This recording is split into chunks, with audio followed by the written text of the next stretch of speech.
Purposely. Your life, God's purpose. Listen at onpurposely.com. Hello, everyone, and welcome to the Gospel Tech Podcast. My name is Nathan Sutherland, and this podcast is dedicated to helping families love God and use tech.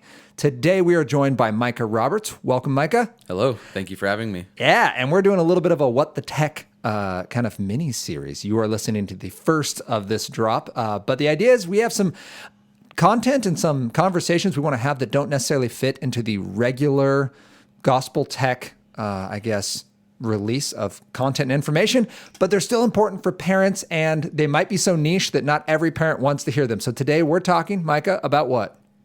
Gamer rage. Gamer rage. This idea that, like, you may have witnessed it. If you have a gamer in your household, there's a time where a controller may have been thrown, or a keyboard broken, or like a knee slapped, or like a desk slammed, or just a wall punched, something in where there has been a release of what was the word we were using earlier? Vitriol. There it is. So I think that's kind of our conversation for today is, what do we need to know about this as parents? How can we address this intentionally? And how do we know if it's a problem, what might cause the problem, and what we could even do about it? So with no further ado, let's get this conversation started. Welcome to the Gospel Tech Podcast, a resource for parents who feel overwhelmed and outpaced as they raise healthy youth in a tech world. As an educator, parent, and tech user, I want to equip parents with the tools, resources, and confidence they need to raise kids who love God and use tech.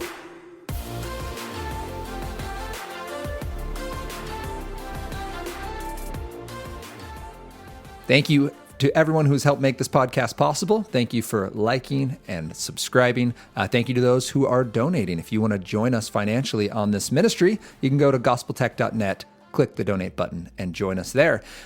Today, we are talking about gamer rage. So, Micah, we talked a little bit in the intro, but why don't you tell us kind of what are we talking about? When we mean gamer rage, what in the world is that? It's just when you're playing a game and you get mad at it. Very plain and simple. Does it have to be a violent game? Like, are we just this is a first-person shooter thing? It doesn't have to be. What's a game that's made you rage? Ooh. Anything that's like competitive. Like an Overwatch where it's like 6 people trying to do an objective. Okay. And team's not doing great. Because I used to actually play it competitively for like in-game rank and like in-game rewards. Yeah. So I was actually trying to do good, not just trying to have fun. Which is, I think, a critical first point. So when we're talking about this, parents and gamers who might be listening to this, old and young, this is the shift in gaming. Like, there was a time where video games were just video games. It was Mario Brothers. Yep. So all of us growing up probably remember, let's talk Duck Hunt. Mm-hmm. There was a little dog at the bottom of the screen, and he would make fun of you when you missed the duck. And it was cute the first 3 times. And then at some point, it started to get personal. And some of us, not naming any names, may still hold a grudge against this darn little dog who mocked our failings. Mm-hmm. That would be an example of the beginning of this rage. But games went from just, we're having fun, we're trying something difficult, we're playing together, to this is competitive. I have stuff on the line, and other people are messing up my attempts. Yeah. So then you get mad. Yes. What is kind of the range? Because rage is a really strong word, and it's it's almost a meme term. Like, it's not always rage. What can this look like when we have this game-induced frustration? What might it come out like? What should parents be looking for? Well, first off, yelling. Yeah, yelling. Yes. It's the first one because you're communicating with your teammates, and when you get mad, you communicate a little bit louder. More forcefully. Yeah.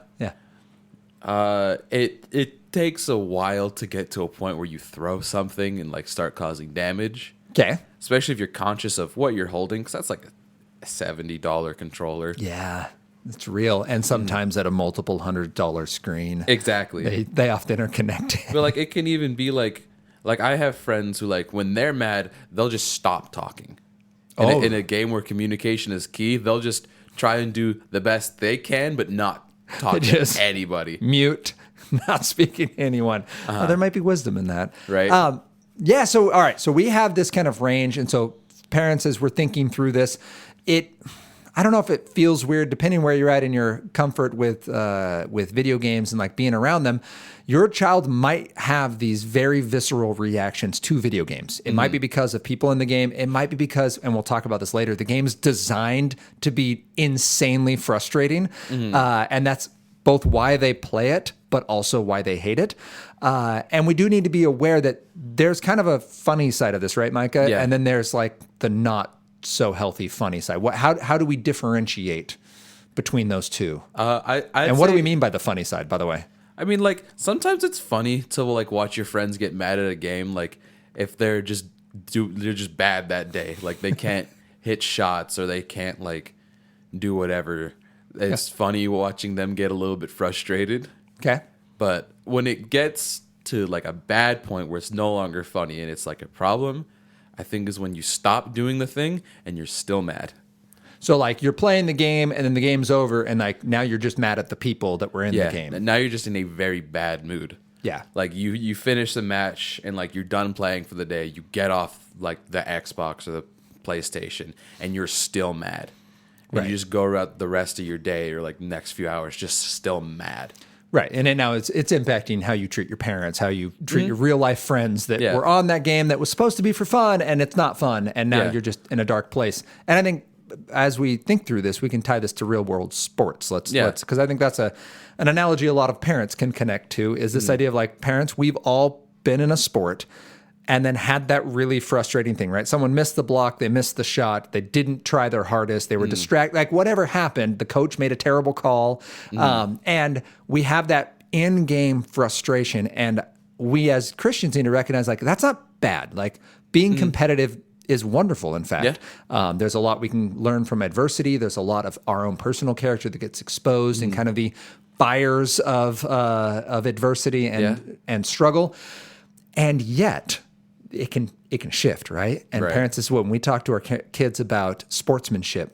It's not that we are saying don't go out there and try to win or do your best, but it's you stop yourself, and it's even okay to be frustrated in a game and to channel that. I know as a football coach and a wrestling coach, having a young person recognize, man, I'm mad, and then be able to like focus that anger, like that can be an amazing athletic improvement for that individual. That just the adrenaline and the hormones that are going on there can really help a kid. It's just a burst of motivation for them to improve at what they are mad at what they're doing, right? At. I'm going to show up every day now and I'm going to shoot these shots and I'm going to practice these drills and I'm going to show up on Saturday practice, right? Like I'm going to use that frustration from that loss or that situation.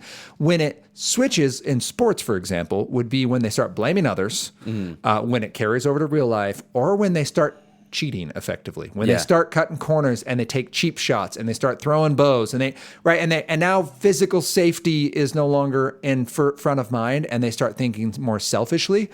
And I think that same rule applies in video games.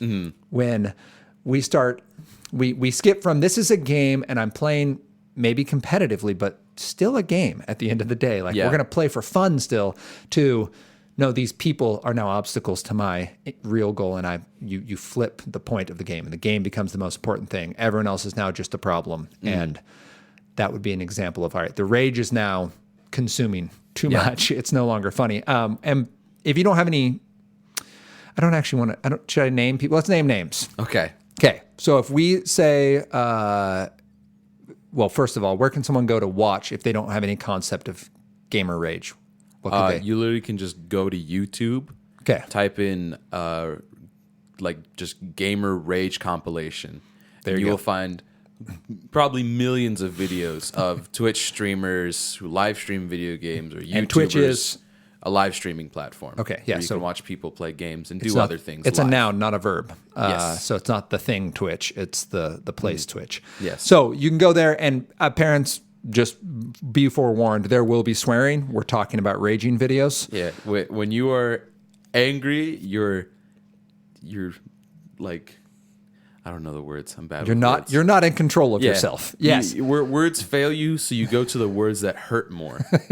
Yes. Which is, I think, then our next point we're talking about. So there are individuals who are doing it to be funny. So you will watch Twitch streamers or famous individuals who rage because it's humorous. And they kind of have a persona, and the rage is part of that. The example that I would think of is if you're into Dude Perfect, like my family is, Tyler Toney, also known as TT in Dude Perfect World, he has a character in their sketches called the Rage Monster. And they do this whole sketch, and it's all about, stereotypes of people on airplanes or stereotypes of people camping. And then at some point, Tyler will have something bad happen to him, and he will rage. And that means something's going to get lit on fire, something's going to get broken, like a tractor's going to get driven through or over something. Like, it's just very over the top, but it's silly, and we get it. And my kids understand this isn't acceptable behavior, but it's still humorous to watch. Yeah. Some people in the gaming world do that, and they'll lose a game, and then they'll just lose their mind and yell about things that are very silly and like blame it on stuff that isn't reasonable. But we understand that's part of the persona. And then you get the side where it's actually just toxic, and this individual says things about people specifically or general categories of humans, and it's hateful and it's hurtful, and it does not help the world become a better place, and it doesn't reflect who God calls us to be. And I think we need to recognize that our children, with their anger and with their competitive nature, which will show up if we're letting our kids play video games, especially games that have any form of competition, and especially games that are competitive online. So we're talking like if your kid plays Fortnite or Call of Duty or Apex Legend or Overwatch, like any of those games, if they play League of Legend or Dota, like these are highly competitive games. They're going to get competitive. They're going to get focused. The question is, what are they doing with their anger when they have it? Are they being Tyler Toney, and this is just like, we're having fun, we're being friends, and I'm just making a scene to make a scene? Or are we stepping over the line? Yeah. Is it actually affecting my mental? Right. Yeah, exactly. And your heart space, I guess, is the real thing. So one I want to bring up, parents here, and this might be too gamerish, so parents, bear with me. Tyler 1, excuse me. Yes. So who is Tyler 1? Tyler 1 is an OG Twitch streamer who is most known for streaming League of Legends. It's League of Legends. If you don't know League of Legends, you're going to have to look it up because we can't really explain it. That's a whole nother podcast episode in its own. It's its own, but it's a long-running, competitive professional game. It's very competitive. Games are usually run very long, about 45 minutes. Okay. And it's like you alone cannot win a game against a team. It's very team-focused. Yeah. The entire game is everyone has their own things to do, and if they don't do it, then they lose. Right. That's a great way to explain it. And so then Tyler 1 has had this journey. So about 4 years ago, why don't you take us through a little bit of his history? He's a colorful fella. He is known both today in a good way and back then in a bad way for being very loud and screaming very loud. And it's, on one hand, quite funny, because sometimes he screams so loud that the mic just cuts out because the mic can't pick up sounds that loud. Yeah. But back in the day, he used to get banned because of how mad he used to get at League of Legends, meaning that he could not, on the account he had made to play League of Legends, he could not play the game anymore. And he could skirt around it by making a new account. Right, but he wouldn't be ranked. Like, he loses all of his you lose every stuff. character you unlocked. You lose any alternate outfits for those characters you've unlocked. Yeah. You unlock any ranking, any points you've gotten in the game are now gone when you're banned. Because you have to make a new So this account. dude, and he was, like, it's legitimate. If you go read any articles on him, folks, like, he was out of control. And he was saying things that were horrible, and he was effectively building an environment around him because people thought he was funny, so then they'd follow him, and then they'd think what he said was funny, and it was, I mean, not safe and not good. But flash forward 4 years, he's now like announcing and like running media front for the game. And he's still a big personality in the competitive, like, we'll talk about it later, but esports of League of Legends. He's a huge personality in there, and he still yells very loud and is like quote unquote mad a lot in his streams, but it's more like a WWE persona now. It's no longer him being quite literally mad, even though he might be at like a loss, but it's no longer his actual reaction. It's played up for entertainment. Yes, now. It's much more Hulk Hogan-y. Like, he is like, he's fired up, but it's not the out of control, like that lashing out at individuals, the saying things that aren't helpful or true. Like, it's just a guy getting mad at his, poor play or at his team. And so when we talk about someone like that, what I want to bring up specifically when it comes to rage in this sense, so we see the connection to sports and we recognize, all right, like there is this competitive frustration that can come up. We recognize that some games are designed to be this way and some it's because of just our internal aspects of ourselves of like, man, I get mad when, which by the way is a great talking point with our kiddos. What makes you frustrated in your games? We'll talk about our talking points at the end. But also that if you have a kid who deals with frustration, games can be beneficial in that. They can be toxic is what we call it. Toxic is when the anger and the negativity gets to such a level that it's just self-feeding, that everyone who comes here gets so much just negativity thrown at them that there's really no way to have a positive outcome. You're just going to expect, and toxic players would be Tyler 1 was one of the best, of just making everyone there have a bad day because he showed up. And I think what we see now is, all right, he has found a way in maturing and in growing to hone some of that. And I'm not going to say, actually, parents, that he's in a good spot personally. I don't know Tyler 1 personally. I will say that his presence on the internet is no longer what it was, where he was a face of just kind of hate and negativity in some really intentional ways, where that was kind of his goal. And he celebrated that like a biblical fool. And now he's kind of owned that and been like, no, like I would say he's Robin Williams in later years. If any of you have listened to Robin Williams' early stuff, here's a random throughout. You wouldn't want your children to listen to that. And Robin Williams, late in life, right, was the voice of the genie in Aladdin and was very approachable and humorous, still talented, but kind of knew how to hone his craft and his humor to be more generous and gracious around people. So I would say that's Tyler 1. The reason I bring up all of that is to say, you might have a kid who rages. There is absolutely a spot to give them some distance, some space to mature. There's also an expectation of how they need to act around others, about what they're representing in themselves and in others, and there are opportunities to grow. Like if Tyler 1 can rein in his rage, your child can too. And so it's not just it's a video game and it makes me mad, I can't do anything about it. Like that's not true. It's not true biblically and it's not true in experience. So this is rage. Some of the ragiest games, just to throw it out for, if your kid plays this game, they might rage. I already mentioned some. So I mentioned Overwatch, Apex, Call of Duty, Fortnite. The thing that those all have in common is they are multiplayer games. Yes. Meaning you are playing either with and or against other actual people playing the game. Yeah. So sometimes like getting mad is you're just not as good as the other people sometimes. And it's always frustrating. Yeah. It's never not frustrating to like absolutely get stomped on by some people who are better than you. But you also run into the people that aren't as good as you, who do things like camp in a corner with a machine gun. Exactly. So you can be the best player in the world and you're still going to get smoked by this like 10-year-old crouched behind a barrel. So in like stuff like that, like the rage comes from like in a sport being frustrated because you're not where you want to be skill-wise. Yeah. So it's just a frustration, which is just a natural thing of improving at anything. Yeah. And like in competitive games, you want to improve because you want a better number, because better number, better person. Which is like, I think that you just nailed it, right? We get our identity so often from our success. Like, well, once I'm a gold level or once I'm platinum, then I'll get respect from my peers. Then I'll have an accurate reflection of like my value and my investment in this thing.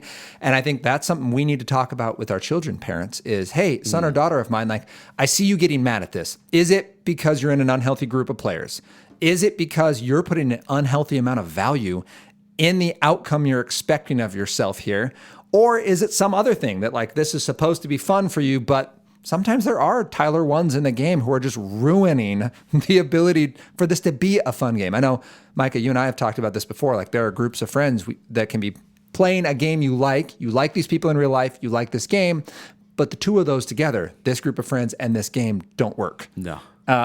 And I think I will say as a teacher and as an ILOSA leader, we had a group of guys where they just really shouldn't play League together. Like that specific game brought out the worst in the group. in all of them. Yes.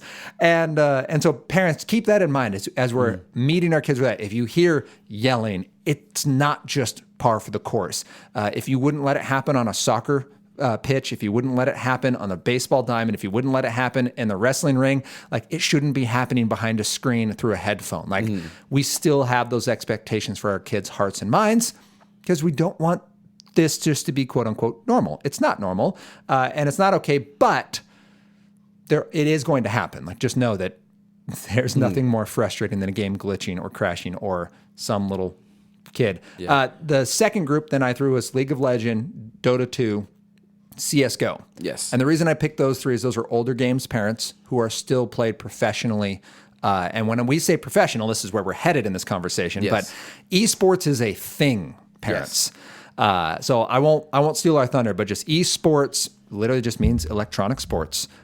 And all the games that we just mentioned can be played for real world money. Yes. Like significant real world money. Amounts. Like Dota and League, like finals that teams like train for and compete for. The final, the World Cup of League, is the prize pools are often in like several $1 million ranges. Yes. And that the lead team then, usually made of 5 to 10 players, will get millions, and then the remaining money will be split through the next top teams in that tournament. So that's, and we'll return to that as I mentioned, but other games to keep in mind, any game you're going to put real world money into. So something like Clash of Clans, where you have invested actual cash in addition to your time, and now you're getting destroyed for one reason or another. That can lead to really high levels of frustration. So as you're talking to your kiddo, asking them or learning about the game and asking them to show you what's happening, why is this frustrating, is an awesome point. Acknowledging that they're mad, and then asking them what's going on. We're not telling you that it's reasonable that they're mad. So we're just saying it happens. You should expect it to happen. And our goal isn't simply for your kid to never get mad in a game. In fact, that falls into the same lie that like if our kid just stays away from enough bad stuff, they'll somehow be good. That's not actually the way it works.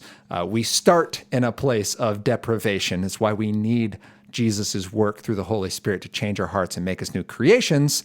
What we're saying is when we get mad, what are we doing with our anger? Are we turning it towards others? Are we turning it to reflect on our identity, value, and worth? Or are we shutting out the world and like running away and causing other problems with there? So if it costs real world money, talk to them about it. What's going on? Last point is some games are just meant to be rage inducing. Yeah. There are some games that are single player. I mean, you just play by yourself. Yeah. Like Mario is a single player game. Yep. Get from point A to point B or complete an objective. The most notorious series of games that is rage-inducing and very hard is called Dark Souls. It's like a medieval fantasy game that's all about its combat.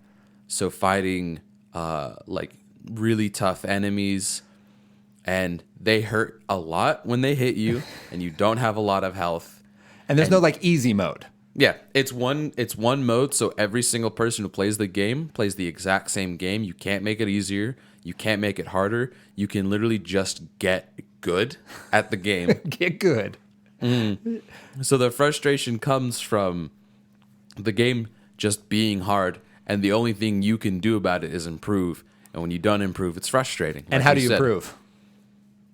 Just get better. You can get like stronger weapons and like upgrade like skills and stuff, but it comes down to just precisely learning how to dodge this attack when it looks like he's going to do this attack, because they all have a set of moves that they do.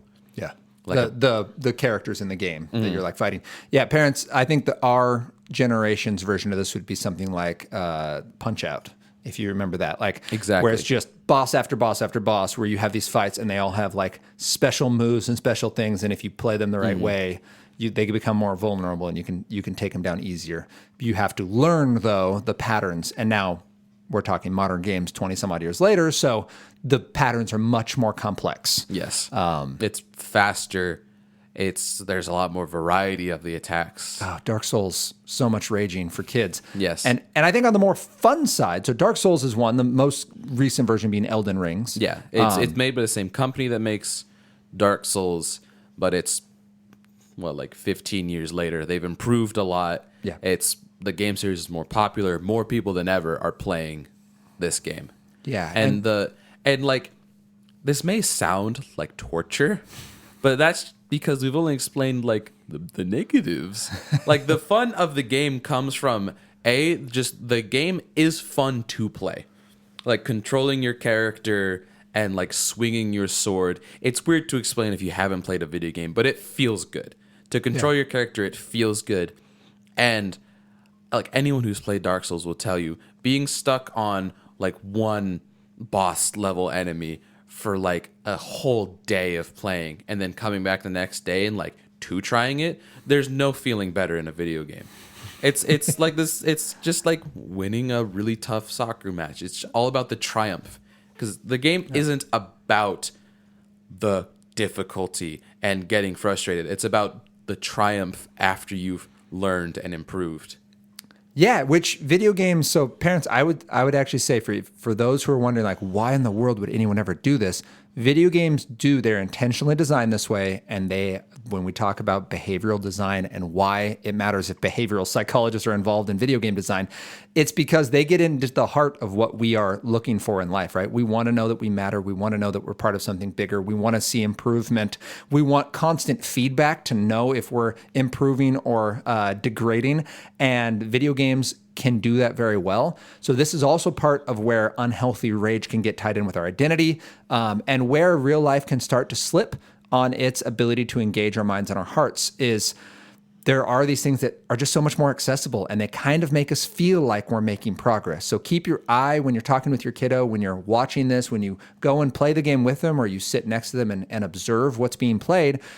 Look for those whys. Like, is it being played just because this is a fun thing and it's fun to do hard things, right? Like, it's all of us have been. Oh, I'm trying to think of. Okay, so my brothers-in-law, when we hang out, we will do just stupid competitions, like who can hit that tree with a rock first.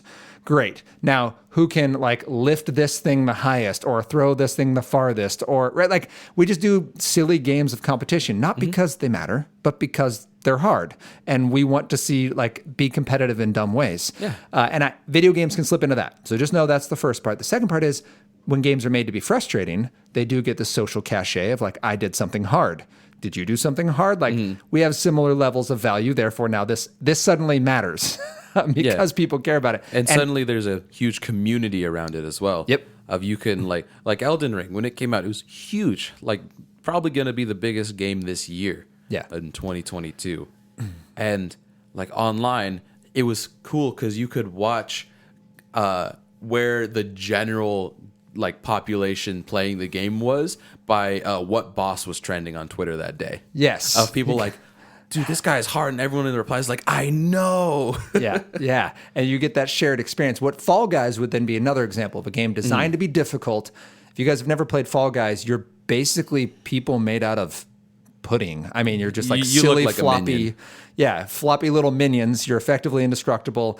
And it started off as like we're going to combat each other, but now there's like race relay versions of it. It's a platformer. Yes. So it's less about like fighting the other person and more about getting from the beginning of the course to the end of the course. It's like an obstacle course that you can like jump and dive through. And you get just continually hosed by platforms that move and things that swing, and other players like punching you as you're about to cross the finish line. And just, if you've ever played Mario Kart, you'll get a similar vibe from that, right? And Fall Guys, like Fortnite, is what they call a battle royale.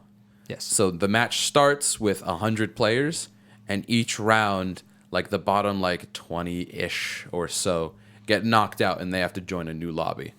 For Fall Guys? For Fall Guys. Yeah. Okay. But the people, when you keep winning, the better you do, the closer you get to first place, the more guaranteed you are to get to the end, and then it goes down to like the last 5 people, and the first one that reach the end wins the whole thing out of 100 players. So you can imagine the amount of rage that happens, and you'll hear your kids reference getting dubs in a game, and that's what they mean.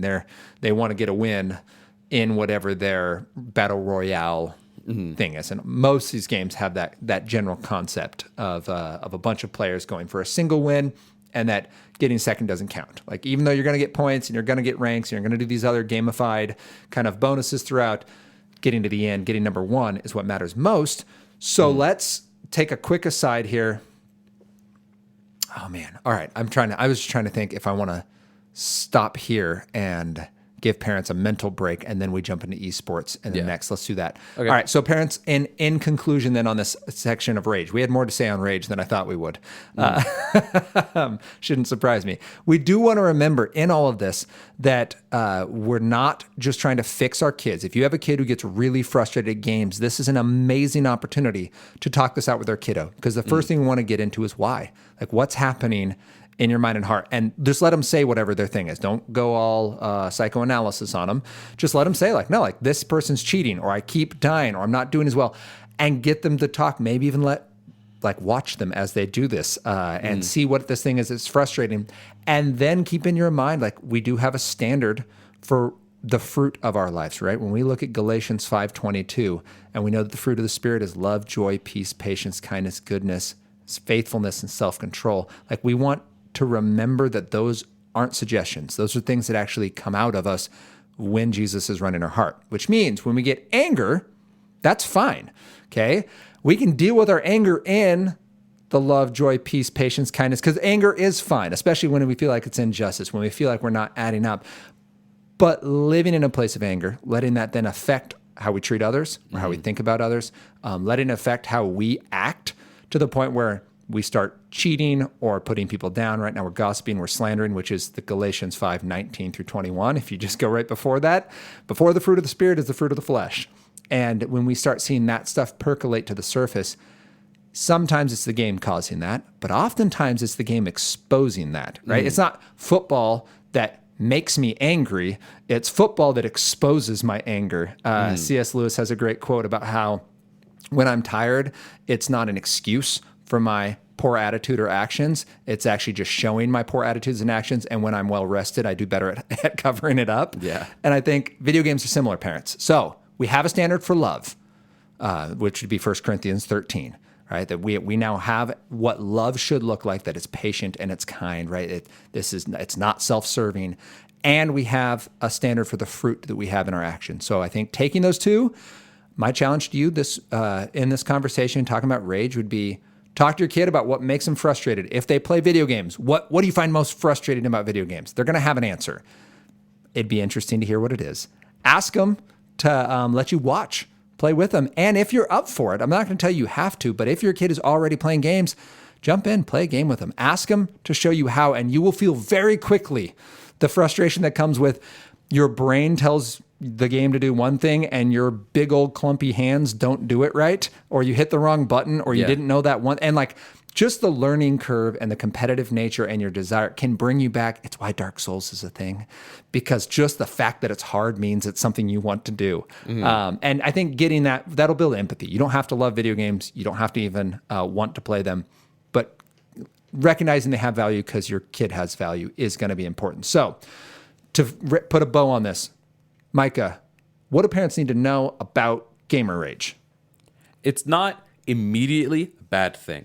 Okay. Like you said, it's could be a symptom of something else, but normally at first it's just a symptom of immediate micro frustration at getting killed when you were so close to killing the other guy, or just barely missing the finish line before the time ends. Right. And then those are awesome, because then that's just like sports for us. Like parents, we make this correlation to sports, which again, we'll tackle in the next episode because we got all excited about this one. But sports, there is a similar corollary relationship here. And then the third reminder, folks, is just that we do have a biblical standard for this, that we can lovingly bring that in for our kiddos. We're not looking to win any fights. We're not looking to drop any kind of I told you so hammers. But instead we're lovingly come alongside our kids who like games, and we will have that conversation. maybe this game is too much for right now. Maybe this environment is unhealthy for our kid. Maybe our kid is the unhealthy one. Like Tyler 1 is somebody's kid. Yeah. And a couple years ago, someone needed to lovingly come alongside him and be like, dude, you got to calm down. Like, go for a walk, go get outside. And you can come back to this when you're healthier, which fortunately for everyone, he is now. And that's what we want to see for our kiddos too. Yeah. So I think what would be helpful, because one thing I don't see a lot of fellow gamers doing is just stop playing the game if it makes you like really mad. Yeah. Like, it's honestly, it might be a little healthy to like scream or yell just to get out that frustration, to get back to being calm and focused at what you're doing. Yeah. But the bad and unhealthy comes, like we said, when it starts affecting you outside of the game. Like when you decide to stop playing and you're still mad about what happened. Like, just try to like teach them that it's okay to stop playing if you get mad. Yeah. Like, you can play another game or do something else. Yeah. Like, if it's making you this mad, like, you should just take a break. Yeah. So great book on that. Jean Twenge, iGen, is a book that she wrote recently. I want to say the last 3 years. Jean Twenge is a professor out of California. I want to say San Diego State. But her book is awesome. And basically she says you need 30 days. Like by the time it's that embedded that you're getting these snap rage moments, you need 30 days to let your brain calm and reflect and reset its chemical levels. Like there are actual imbalances that are measurable in your body that are causing these swings in emotions that may not be reflective of reality. So sometimes your kid just needs 30 days away, and there's more on that. We can talk about resets and such, but we'll end on that, folks. There are games that exist that don't induce rage. Yes. There are games that are literally the exact opposite point, like a Stardew Valley, where you're Animal Crossing. In Stardew Valley, you're literally just a farmer. Like you take care of a farm and then like wait 7 days for crops to grow, and then you harvest them. And that's how you play the game. There's more to it than that, but that's like the core gameplay loop, as you call it, the thing you do over and over. Yeah. Like sure, your kid might not be interested in something like that, but like there are games, like even like shooter games, that are a lot less rage inducing than Warzone or Fortnite. Sure. There are alternatives. Portal would be a shooter game that's Portal, like a story-driven game, like Half-Life. Yep. It's completely story-based. There's a multiplayer. No one plays it, so they can't get to that. But like maybe more like story-focused games, where like it's more about experiencing a story than overcoming a really tough challenge. Because like in Dark Souls, there is a story. You're not gonna figure it out. it's too convoluted. They don't tell it to you directly. It's all about the gameplay in that. Right. And that's something like a Halo, like it's all about the story. And like the multiplayer is fun, but it kind of comes second. Sure. It's more focused on the story, and the gameplay is not uber challenging by design. So, in review, the rage is normal. Join your kid in the conversation, knowing that their health is the focus and that there is hope in the gospel for what their heart is supposed to be doing. So we're not just trying to fix your kiddo. They're not a problem to fix. They're a person to love. And we do that in the gospel and in the love that Christ gives us. And there may be a time to step away. So if you have any questions on this, you can reach out to me directly, Nathan@gospeltech.net. You can find us on social media at Love God Use Tech on both Instagram and Facebook. And you can join us next week as we continue this conversation about how we can love God and use tech.